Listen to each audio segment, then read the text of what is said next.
Continuamos compartiendo este programa especial de la mañana del 11 con algunas de las entrevistas más interesantes de este 2020 que finaliza. Valentín Trujillo es un periodista, es un escritor con artículos muy destacados a lo largo de su extensa trayectoria y ha ocupado cargos a nivel de la cultura en el departamento de Maldonado. Trujillo ha recibido con absoluto merecimiento el honor de ser designado como director de la Biblioteca Nacional, nada más ni nada menos. Vamos a recordar qué era lo que nos decía en aquella entrevista en la que profundizábamos sobre su nueva labor. Hola, buen día. Un gusto entrar en contacto con ustedes. Muchas gracias por la comunicación. Un placer, bueno, y felicitaciones por este día. Me imagino viviéndolo de una forma especial, pero bien de adentro. Sí, una forma muy particular. Es un día de alegría porque es un día de cumpleaños y es un día de cumpleaños además de una de las instituciones probablemente de las más antiguas que tenga el país. La biblioteca está cumpliendo 204 años el día de hoy y es más antigua, más longeva que la propia República Oriental del Uruguay. Entonces, bueno, estamos hablando de un día de alegría, a pesar de que en medio de la emergencia sanitaria desde el lunes 16 de marzo la biblioteca se mantiene cerrada al público, pero con mucho trabajo interno. Han sido semanas bastante intensas, se ha intentado hacer algunos reacomodos internos, tomando contacto con el funcionariado, se han lanzado varios proyectos para el año, un nuevo plan de comunicación, en fin.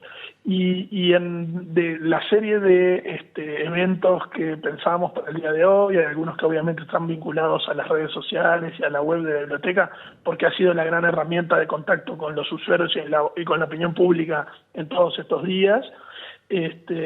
Bueno, culmina con una conferencia de prensa en el día de hoy a las 19:30 con la presencia de la vicepresidenta de la República y con el ministro de Educación y Cultura, la subsecretaria y toda la cúpula del Ministerio de Educación y Cultura.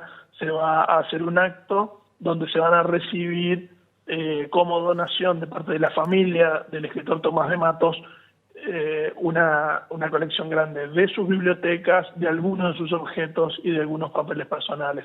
O sea que esa sería la actividad institucional más relevante del día de hoy.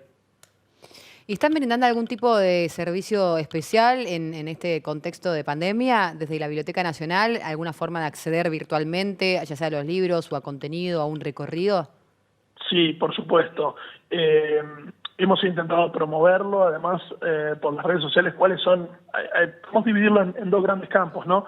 Los servicios, que son algunos trámites que efectivamente se pueden hacer online, algunas consultas que se pueden evacuar por email, y además, bueno, la difusión de parte del acervo que está subido, está digitalizado y está disponible en la página web de la Biblioteca Nacional.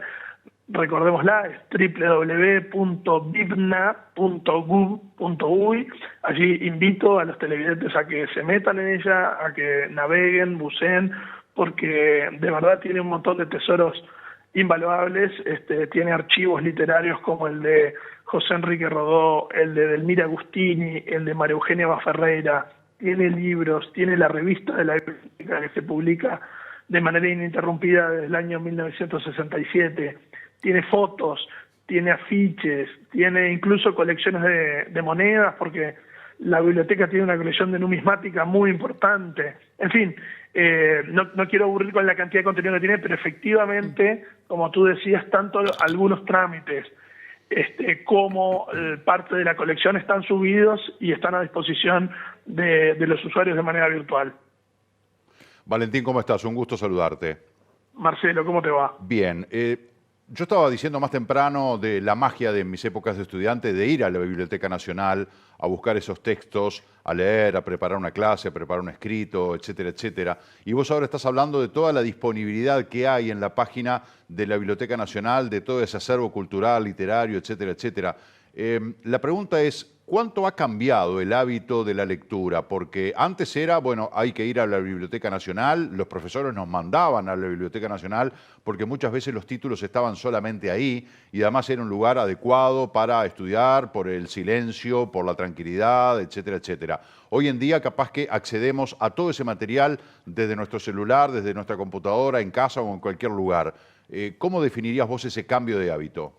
Bueno, esto es un proceso, efectivamente, como tú bien decís, esa descripción de tus épocas de estudiante se mantiene intacta, porque mientras, a ver, ahora no, por supuesto, pero mientras la biblioteca estuvo abierta al público, ese mismo sistema del usuario presencial que llega, se acerca al mostrador y pide el libro y pasa a la sala a leer, eso se sigue manteniendo. Por supuesto, la revolución tecnológica impactó de manera muy positiva en una institución como la Biblioteca Nacional. Ya a principios de la década del 90, la biblioteca, a través de su director de entonces, Rafael Gomenzoro, adquirió las primeras computadoras y se inició un proceso de informatización, digamos, que luego fue avanzando, la tecnología fue cambiando muy rápidamente, llegamos a todo el mundo de Internet, a la posibilidad de digitalizar, y yo creo que uno de los elementos que más rescataría de esa digitalización es la democratización, porque capaz que de perogrullo, pero la biblioteca es una biblioteca, es la BNU, la Biblioteca Nacional del Uruguay. Durante mucho tiempo la biblioteca siempre fue una biblioteca muy montevideana, muy capitalina y que ofrecía servicios por la distancia y por la cercanía a los vecinos de la ciudad o de los alrededores. El proceso de digitalización, que es constante y que va a continuar y que a través de la compra de un escáner planetario para finales de este año va a intensificarse aún más, permite que la biblioteca se abra de manera virtual a todo el territorio nacional y eventualmente a todo el mundo, porque esto le permite, no solamente estamos hablando de usuarios, de investigadores y de estudiosos académicos que pueden estar en distintos puntos del territorio nacional, sino que obviamente, por ejemplo, concretamente con el caso de Tomás de Matos, que es estudiado en universidades en Europa, en Estados Unidos, ahí tenemos usuarios que se conectan de forma remota y acceden a los contenidos que nosotros ofrecemos. Por lo tanto, el cambio tecnológico implicó una nueva forma de gestión, una nueva forma de planificar los objetivos, una nueva capacitación para los funcionarios también. Hoy todavía, por ejemplo, la biblioteca mantiene una sección que se llama microfilm o microfilmado, que son filmaciones en celuloide de algunas colecciones de diarios. Todo eso va a tener que migrar, va a tener que digitalizarse y pasar a otro soporte, que es el que permiten hoy, los teléfonos inteligentes y toda la serie de dispositivos que manejamos, ¿no?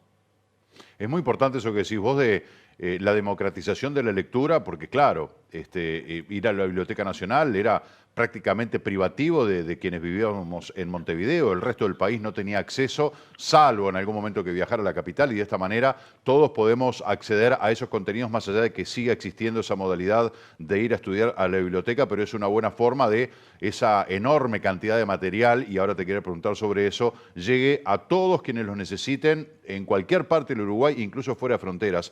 ¿En cuánto está avaluado, no avaluado en dinero, pero cuánto es, cómo se compone el acervo de la Biblioteca Nacional, Valentín? Bueno, mira, es una linda pregunta, Marcelo, porque me das la chance de contar una experiencia personal. Cuando yo llegué aquí la primera semana de marzo, en una época pre-coronavirus, ¿no? Que a esta altura uno mira para atrás y casi que no se acuerda cómo era el mundo antes de todo esto, ¿no? Una de las primeras preguntas que hice a los funcionarios, yo venía como usuario, yo fui usuario muchos años de la biblioteca, tengo mi carnet de investigador, varias de las publicaciones que hice necesité recurrir a fuentes que están aquí en Biblioteca Nacional, pero no estaba del otro lado. Y bueno, una de las primeras preguntas que hice es, ¿cuántos ejemplares tiene la colección global de la biblioteca? O sea, estamos hablando de todos los documentos de papel, libros, revistas, afiches, fotografías, documentos, demás. Y la respuesta de los funcionarios fue muy sincera. Me dijeron, no sabemos, no sabemos exactamente, pero más o menos es una cifra que está entre los 3 y los 4 millones de documentos. Impresionante. Sí, es el repositorio más grande del país en ese sentido, es una de las bibliotecas más destacadas de América del Sur. En fin, es un edificio gigantesco que cuando vuelva la apertura al público, yo voy a recomendar especialmente las visitas guiadas, porque es como un enorme museo. En muchos casos la gente pasa por 18 de julio aquí y sabe que está en la biblioteca, pues el edificio es característico, las estatuas de Sócrates y de Cervantes en la puerta, pero en muchos casos no se sabe lo que funciona, todo lo que pasa puertas adentro. Entonces me parece que una de las primeras acciones que tuvimos es, bueno, el objetivo de un nuevo plan de comunicación que ventile y que muestre las joyas, los tesoros, que son de todos los uruguayos, y que están aquí desde hace mucho tiempo, y al mismo tiempo que se acerquen y que puedan visitar este edificio que es patrimonial además. Pero bueno, en el medio vino la pandemia y hubo que reestructurar un poco el trabajo. Esa cuadra de la avenida 18 de Julio con alto contenido cultural, está la Biblioteca Nacional, el Liceo Francés y la propia Universidad de la República, y del lado de atrás el Liceo IABA, e instituciones absolutamente señeras de lo que es la educación. Exacto. En el Uruguay. Bueno, y quiero decir... En este momento te hablo desde mi despacho, que da justamente hacia el ex edificio del Liceo Francés, donde hoy funciona el Centro de Música de Bellas Artes. Exactamente. Quiero decir, con un incendio muy importante que hubo en una de las bibliotecas más importantes de América Latina, que fue en Brasil, de alguna manera como que la Biblioteca Nacional del Uruguay se encarama como lo que señalabas vos, ¿no? Uno de los centros culturales con mayor acervo del continente. Exactamente, junto a la Biblioteca Nacional de Argentina y a la Biblioteca de Santiago de Chile, es uno de los acervos más importantes, exactamente, reconocido también por Avinia, ¿no?, que es la Asociación de Bibliotecas Iberoamericanas. El Uruguay sigue manteniendo, tiene el listón alto, digamos, en cuanto a una biblioteca de enorme relevancia continental. Le quería consultar cuál es su análisis o su opinión sobre la tendencia, ¿no?, hoy en día que rige sobre los audiolibros, que también, no solo para los más chicos, también para que se puedan acercar a distintos tipos de lecturas, escuchando cuentos, novelas, también para los adultos. Sí, es una tendencia muy interesante. Creo que todavía en el Uruguay no tan común o no tan utilizada. Sí, efectivamente, hay un trabajo importante. También en esto quiero destacar el trabajo que se ha hecho desde la Biblioteca Artigas de la Casa de la Cultura de Maldonado, con toda la biblioteca braille para personas no videntes. Allí hay programas varios escritores se han acercado en un gesto que es muy lindo, que es que el propio autor pueda leerle una obra a un usuario no vidente, ¿no? El audiolibro se desarrolló sobre todo en Estados Unidos. En la década del 80 eran cassettes, por ejemplo, pensados para la gente que tenía que trasladarse desde su casa al trabajo y que tenía un par de horas de auto. Y obviamente no se puede leer mientras uno maneja, pero sí efectivamente uno puede escuchar, así como escuchar la radio, puede escuchar una novela o un grupo de cuentos. En el Uruguay creo que todavía hay un terreno ahí para desarrollar, me parece importante, las editoriales ahí tienen un desafío grande. Y bueno, el audiolibro, digamos, tiene el toque extra cuando es el propio autor el que lo lee, pero en algunos casos no hay ninguna ley que diga que los autores tienen buena voz y que tienen el tono adecuado para leer. En algunos casos son lecturas hechas por terceros. Pero sí, me parece que hay un lindo desafío ahí y la búsqueda de un mercado, tanto para niños, para adolescentes, como para adultos, para videntes y no videntes.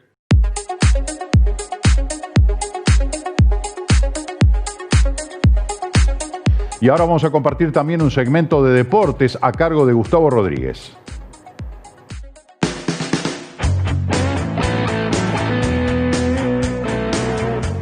Bienvenidos, buen viernes para todos, un placer como siempre recibirlos terminando la semana. Hoy vamos a traer en el capítulo deportivo algo que hace poco tiempo trascendía, no tuvo demasiada difusión, hasta intentamos en algún momento tratar de tener la palabra de él, pero claro, no maneja bien lo que tiene que ver las aplicaciones, hablando de Skype, hablando de Zoom, y telefónicamente por ahí en algún momento lo pudiéramos tener. ¿A qué me refiero? A un ex campeonísimo del fútbol uruguayo, que además después fue técnico, jugó mundial, el del 74, fue la marca personal de Johan Cruyff, Recordarán que Uruguay las pasó mal con Holanda. 2 veces, o sea, mejor dicho, campeón de América y del mundo con Nacional.